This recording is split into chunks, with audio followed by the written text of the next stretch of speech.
हळद रुसली कुंकू हसले या मालिकेच्या पुढील काही येणाऱ्या भागांचे लेटेस्ट त्याचबरोबर इंटरेस्टिंग अपडेट आपण आपल्या आजच्या या व्हिडिओमध्ये जाणून घेणार आहोत। चला तर मग मित्रांनो, अजिबात वेळ वाया न घालवता सुरुवात करूया। तर मित्रांनो, इथे आता बाळजाबाईंनी कृष्णाला अडकवण्यासाठी नवीन एक डाव रचलेला असतो, पण आता कृष्णा त्याच्यामध्ये अडकतच नाही, तर अडकतं मात्र कोणीतरी वेगळंच। आता नेमकं कसं काय कृष्णा या डावामध्ये बाळजाबाईंच्या अडकत नाही आणि कोण अडकणार हे सगळं जाणून घेण्यासाठी आपला हा व्हिडिओ शेवटपर्यंत नक्की पहा। चला तर मग मित्रांनो, अजिबात वेळ वाया न घालवता सुरुवात करूया आपल्या आजच्या या व्हिडिओला। तर आता आपण इथे पाहतो की बाळजाबाई ज्या आहेत त्या स्वतःहून कृष्णाला बोलवतात आणि घराच्या किल्ल्या देऊ करतात आणि म्हणत असतात, कृष्णे, आजपासून या किल्ल्या आपल्या घराण्याच्या प्रतिष्ठे आहेत, तर त्या तू सांभाळायच्या, कारण आता सून तू आहेस, या घरची गृहलक्ष्मी तू आहेस। त्यावर कृष्णा आता लगेच बाळजाबाईंना म्हणते, अहो नाही बाळजाबाई, ह्या किल्ल्यात तुमच्याच कमरेला शोभून दिसतील बघा, खऱ्या कारभारीन तर तुम्हीच हायसा आणि ह्या घरची लक्ष्मी बी तुम्हीच आहे। त्यावर बाळजाबाई म्हणतात, अगं होय कृष्णे, समज मला मान्य आहे की, पर तरी बी म्या तुला तुझा मान द्यायला हवं नवं।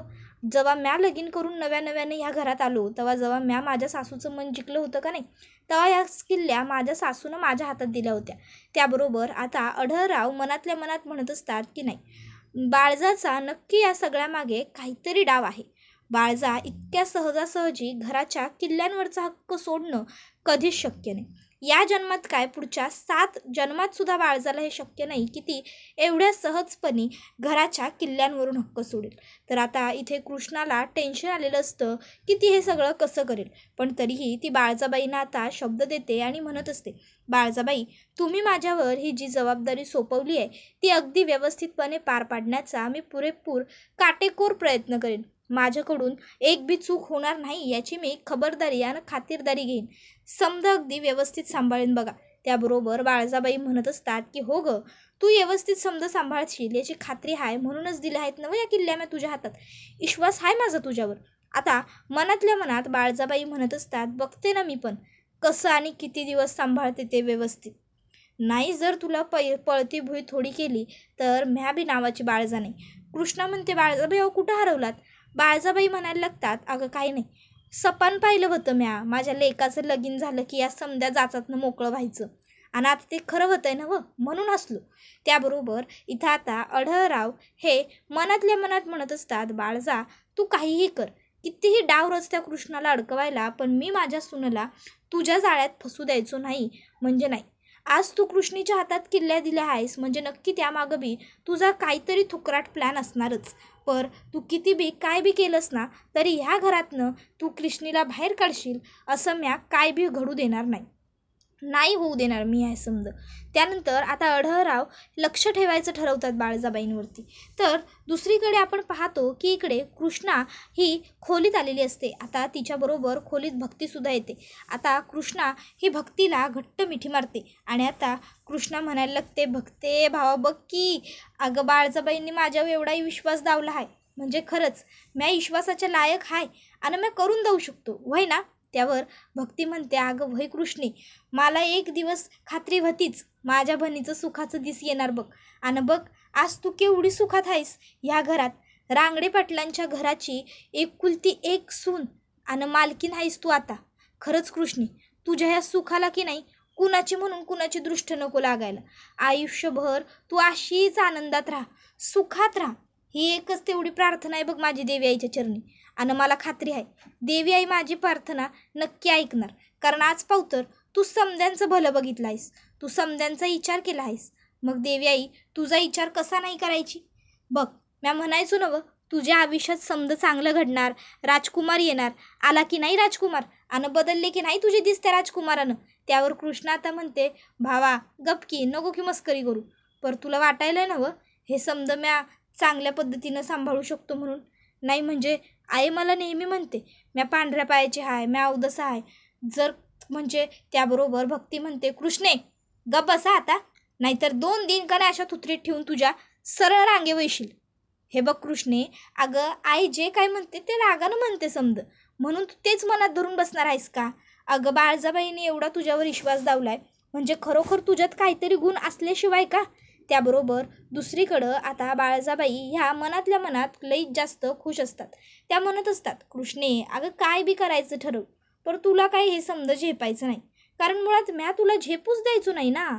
तू किती बी प्रयत्न केलास ना तरी बी तू ह्या बाळजाचं साम्राज्य कधीच तिच्यापासून हिसकावून नाही ग घेऊ शकत.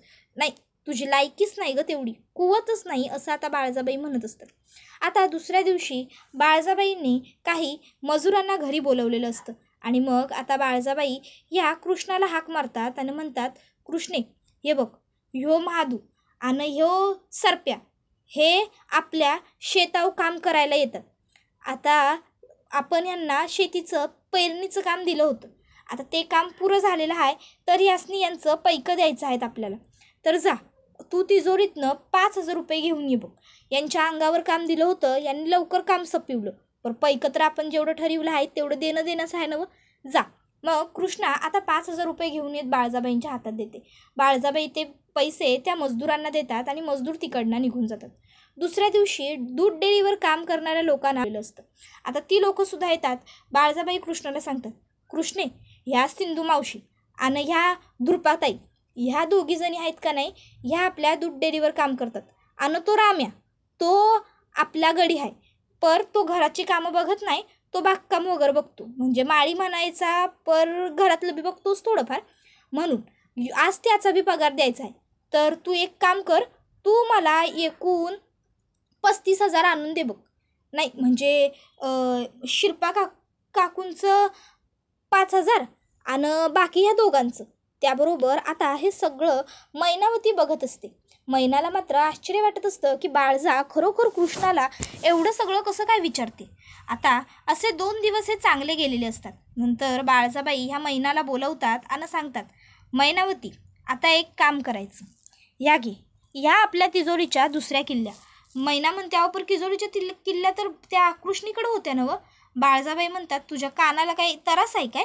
म्हणलं ना व दुसऱ्या किल्ल्या आहेत ह्या किल्ल्या घ्यायच्या, जाऊन तिजोरी उघडायची आणि तिजोरीतनं जितकं पैसे असतील त्यातला अर्ध-निम्म पैसे चोरायचं आणि नेऊन तुझ्याजवळ ठेवायचं. आणि कृष्णानं हे समज केला अशी बोंब उठवायची. मैना म्हणते, असा डाव होता वय तुमचा, तरीच मी विचार करतोय बाळजाबाईंना नेमकं काय झालं. बाळजाबाईंनी स्वतःची समधी मालमत्ता त्या भिकारडीच्या हातात कशी काय दिली. बघाच आता तुम्ही मी काय करतो त्यानं कसं करतो. त्या कृष्णीला चांगलीच लटकवतो. बाळजा म्हणते, लटकलीच पाहिजे, जा. मग आता बाळजाबाईंनी सांगितल्याप्रमाणे काम इथे आता लगेचच मैनाने केलेलं असतं. आता मैनावतीने ते काम करून झाल्याच्या नंतर मग बाळजाबाई तिसऱ्या दिवशी आणखीन 3 लोकांना बोलवतात आणि म्हणतात, कृष्णे हे बघ, यांचे बी पैके द्यायचे आहेत, तू ना एक काम कर, 5 लाख रुपये घेऊन ये, आम्हाला आणखीन थोडं प्रचारासाठी बी पैसे लागणार आहेत. आता कृष्णा 5 लाख रुपये घेऊन आले असं म्हणत आता खोलीत येते. आता ती तिजोरी उघडते तर तिजोरीमध्ये पैसेच नसतात. आता कृष्णाला हे बघून खूप मोठा धक्का बसतो. कृष्णा लगेचच बाहेर येते आणि बाळजाबाईंना सांगायला लागते, अहो बाळजाबाई अहो आपल्या तिजोरीत पैसे नाहीत. त्यावर हे ऐकून बाळजा लगेचच खूप मोठं आश्चर्य होण्याचं नाटक करते आणि म्हणते, काय तिजोरीत पैसे नाही? अगं कृष्णे असं काय म्हणायलास, तिजोरीच्या किल्ल्या तर तुझ्याच हातात आहेत ना व, आणि समजा काही येवार बी सध्या तूच बघायलास, मग तिजोरीत पैसे नाही असं कसं होऊ शकतं? पैसे तिजोरीतनं जातील कुठं? तर दुसरीकडं आता इथं पूजा ही घरी घेऊन आलेली असते सावित्रीला आणि ती सावित्रीला सांगत असते, आई कळलं का, लहानपणापासून मला ती कृष्णा का आवडत नाही. अगं माझ्या प्रत्येक सुखात ती माझ्या आडवी आलेली आहे. माझे बाबासुद्धा तिने माझ्यापासून हिरावून घेतले. तुला आठवतं आहे बाबांचं पूर्वी माझ्यावर केवढं प्रेम होतं, पण जेव्हापासून ती कृष्णा आली तेव्हापासून. त्यावर सावित्री म्हणते, वय ठावा आहे मला, जेव्हापासून त्या भिक्कारडीला आपल्या घरात तुझा बा घेऊन आला तेव्हापासून समद्यात जास्त जीव त्या भिक्कारडीवर लावला तुझ्या बानं. ते ठावा आहे मला, स्वतःच्या सख्या लेकराच्या घासातला घास काढून त्या भिकारडीला दिला. त्याबरोबर आता इथं बाळजाबाई म्हणत असतात, कृष्णे काय म्हणायलोय म्या, अगं तिजोरीच्या किल्ल्या तुझ्याच जवळ होत्या नवं, मग तिजोरीतनं पैसे जात्याल कुठं?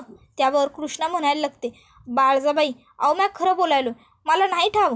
अहो मला जवळजवळ जितक्या वेळात तुम्ही तिजोरी उघडायला लावली का नाही, म्या फक्त तवा आणि तितक्याच वेळा तिजोरी उघडली आणि तिजोरीतनं फक्त तुम्ही सांगाल तेवढेच पैसे काढले.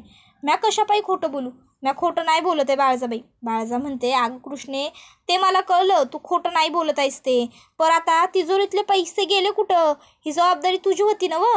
मग कृष्णा म्हणायला लागते, बाळजाबाई अहो मी खरं म्हणालो, अगदी म्या तुळजाभवानीची आण घेऊन सांगतो, म्या नाही केली हो चोरी, मला नाही ठावं कुठं गेलं पैक. त्याबरोबर मग आता लगेचच इथे बाळजाबाई ह्या कृष्णाला म्हणतात, कृष्णे जबाबदारी मोठी होती, मग तरी बी एवढा हलगर्जीपणा झाला कसा.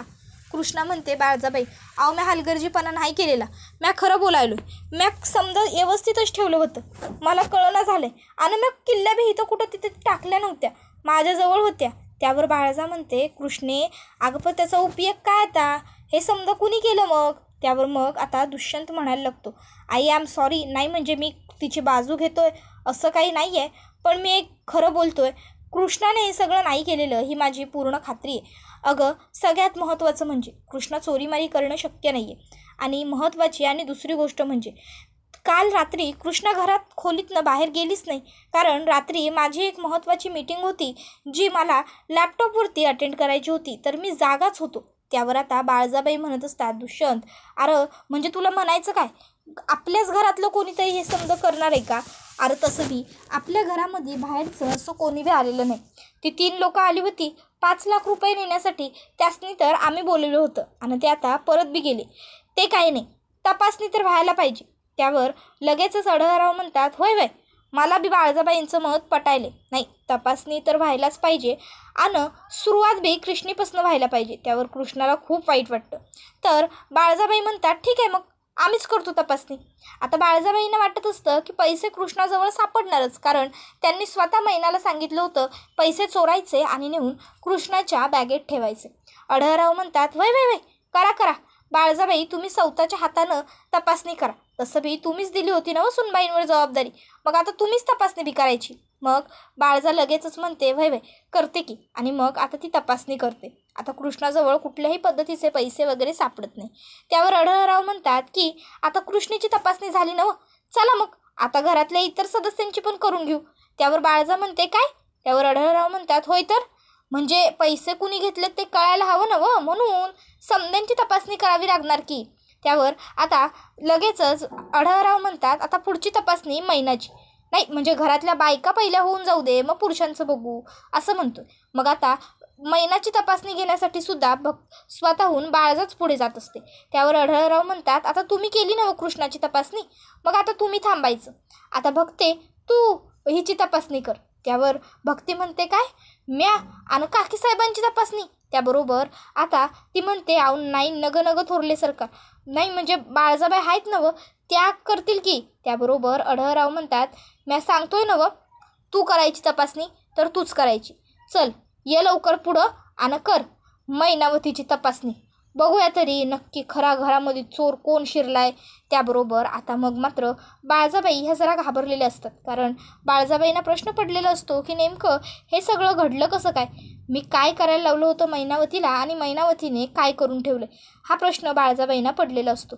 इतक्यात आता मैनावतीकडे 5 लाख रुपये आहेत ही गोष्ट भक्ती बाहेर सगळ्यांना ओरडून सांगते. तर अढळराव म्हणायला लागतात, आता त्यावर बाळजाबाई ह्या विचार करायला लागतात की काय बोलू, आणि मग त्या म्हणतात, तुझ्याकडनं ही अपेक्षा मला नव्हती, तू लई चुकीची वागली आहेस मैनावती. त्याबरोबर दुष्यंत हा सुद्धा काकीला म्हणायला लागतो, काकी मला एक गोष्ट कळली नाही, आजपर्यंत आईने तुला कुठल्याच गोष्टीसाठी नकार दिलेला नाही आहे, मग तरीही तुला पैसे चोरण्याची काय गरज लागली. जर तुला पैसे हवे होते, तुला कशासाठी कामासाठी हवे असतील, तर तू ते आईकडनं मागून घ्यायला हवे होतेस, चोरी करणं हे बरोबर वाटत नाही ना. त्याबरोबर आता मैनाला बाळजाचा मनात तर खूप राग आलेला असतो, कारण तिने सगळ्यांच्या समोर मैनाला एकटे पाडलेलं असतं. पण मग तरीही मैना म्हणते, अरे दुष्यंता माझं चुकलं, त्यासाठी मी माफी मागतो तुम्हा समद्यांची, मी जे काही केलं ते तसं नगं वागायला पाहिजे होतं, पर जे झालं ते झालं, जाऊ दे, जे झालं ते आता सोडून द्या, म्या पुण्यांदा हे असं नाही वागायचो, म्या चोरी नव्हती केली, खरं तर मला पैशांची नड होती आणि म्या कृष्णीकडं पैसे मागणार बी होतो, पर बाळजाबाई घरी नव्हत्या, त्यामुळं मग म्या पतिजोरीतनं डायरेक्ट पैसे काढून घेतले. त्यावर कृष्णा म्हणते, पण चाव्या तर माझ्या कमरेला होत्या. मग त्यावर मैना म्हणायला लागते, ते माझ्याकडं डुप्लिकेट चाव्या होत्या आता डुप्लिकेट चाव्या होत्या हे कळल्यावर तर सगळे आणखीनच चिडतात की मैनानं घराच्या तिजोरीच्या मेन तिजोरीच्या चाव्या बाळजाबाईंच्या आणि सगळ्यांच्या नकळत बनवून घेतल्या आणि त्या सौता वापरायला बी लागली. त्यावर मैना म्हणते माझं चुकलं, मी आता त्या किल्ल्या पुण्यांदी नाही वापरायची. कृष्णा म्हणत असते मैनावती मॅडम तुम्ही काय बी करा, मला काय फरक पडत नाही बघा, फक्त पुण्यांदा माझ्यावर कुठला आळ येईल असं तेवढं वागू नका. हे बघा आधीच समजासनी वाटतं मी पांढऱ्या पायाची आहे, मी अवदस आहे. बाळजाबाईंनी मला सौताला सिद्ध करण्याची सुधारण्याची एक संधी दिली आहे, त्यात पण जर तुम्ही हे असं काहीतरी केलं तर माझी संधी जाईल की. त्यानंतर आता बाळजाबाई ह्या खोलीत आलेल्या असतात. खोलीत आल्यावर बाळजाबाईचा चांगला संताप होतो. बाळजाबाई आता म्हणायला लागतात शी एक काम ह्या मैनाला धड जमत नाही, प्रत्येक वेळी काय ना काहीतरी घोळ ही घालूनच ठेवत असते. आज काय नाही तर स्वतःच माती खाल्ली. नाही हे असं फार काळ चालणार नाही, किती समजून घेणार मी हिला. त्याबरोबर आता दुष्यंत हा कृष्णाला म्हणत असतो जे झालं ते सगळं सोडून दे, विचार फार करू नको. कृष्णा म्हणते अहो कसं म्हणताय दुष्यंत सरकार विचार करू नकोस म्हणून. नाही अहो विचार करण्यासारखी गोष्ट आहे. काकीसाहेबांनी स्वतःच्याच घरात चोरी करणं म्हणजे. त्यावर दुष्यंत म्हणतो त्याला चोरी नाही म्हणत, कदाचित तिला पैशांची गरज असेल आणि पैशांची गरज होती म्हणून तिने पैसे काढून घेतले असतील, त्याला काढून घेणं म्हणतात. त्यावर कृष्णा म्हणते मगाशी तुमची आई तर चोरच म्हणाली ना, मग म्हणजे म्या चोर. आणि त्याबरोबर दुसरीकडे आपण पाहतो की आढळराव हे लगेचच बाळजाबाईंकडे आलेले असतात आणि त्या बाळजाबाईंसमोर विकृत पद्धतीने हसत म्हणतात काय मग कसा फ्लॉप केला तुमचा प्लॅन. त्यावर बाळजाबाई त्यांच्याकडे बघत राहतात. त्यावर ते म्हणतात अहो किती पण प्रयत्न करा हो, खोटं नटून खोटं सजून सगळं चांगलं भासवण्याचा, पण त्याचा काही एक उपयोग होत नाही. शेवटी जे ज्याला कळायचं ते त्याला कळतंच, समजलं ना व. त्यावर बाळजा म्हणते म्हणजे. त्यावर मग आता आढळराव सांगतात की तुम्ही मैनाला सांगितलं होतं ना व चोरी करायला, पर ते काय झालं तुमचं नशीब वाईट आणि म्या त्याच वाटेनं चाललो होतो आणि जाताना म्या ते ऐकलं. मग म्या काय केलं कृष्णाच्या फसण्यासाठी तुम्ही जे जाळं टाकलं होतं का नाही त्यात तुम्हालाच अडकवलं. म्या ते पैसे मैनानं कृष्णाच्या खोलीत ठेवता क्षणी उचलले आणि नेऊन मैनाच्याच खोलीत ठेवले तिच्या कपाटात. त्यावर हे सगळं ऐकून बाळजाबाई म्हणायला लागतात शी कुठं फेडशील आहे पाप, काय वाटलं नाही होय तुम्हासनी हे समजा वागताना. आढळराव म्हणत असतात मग तुम्हासनी वाटतं होय सौताच्या घरच्या लक्ष्मीला, घरच्या गृहलक्ष्मीला सुनला ह्यो असा समजा त्रास द्यायला.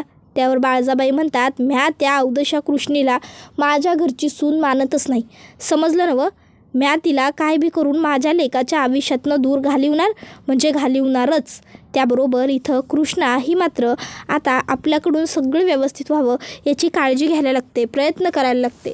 बाळजाबाईने दिलेली जबाबदारी व्यवस्थित पार पाडायसाठी ती प्रत्येक गोष्ट करायला तयार असते. त्याबरोबर हा व्हिडिओ इथेच संपतो. व्हिडिओ आवडला असेल तर व्हिडिओला लाईक कर, चॅनलवर नवीन असेल तर चॅनलला सबस्क्राईब करा आणि बेल आयकॉन आठवणीने प्रेस करा, जेणेकरून तुम्हाला पुढच्या प्रत्येक व्हिडिओचं नोटिफिकेशन मिळत जाईल आणि सर्व व्हिडिओंचा आनंद हा अगदी उत्तम पद्धतीने घेता येईल. चला तर मग मित्रांनो आजच्या पुरतं इथेच थांबूया. पुढचा व्हिडिओ येईपर्यंत या व्हिडिओचा छान पद्धतीने आनंद घेत राहा. टाटा बाय बाय, धन्यवाद, take care all of you.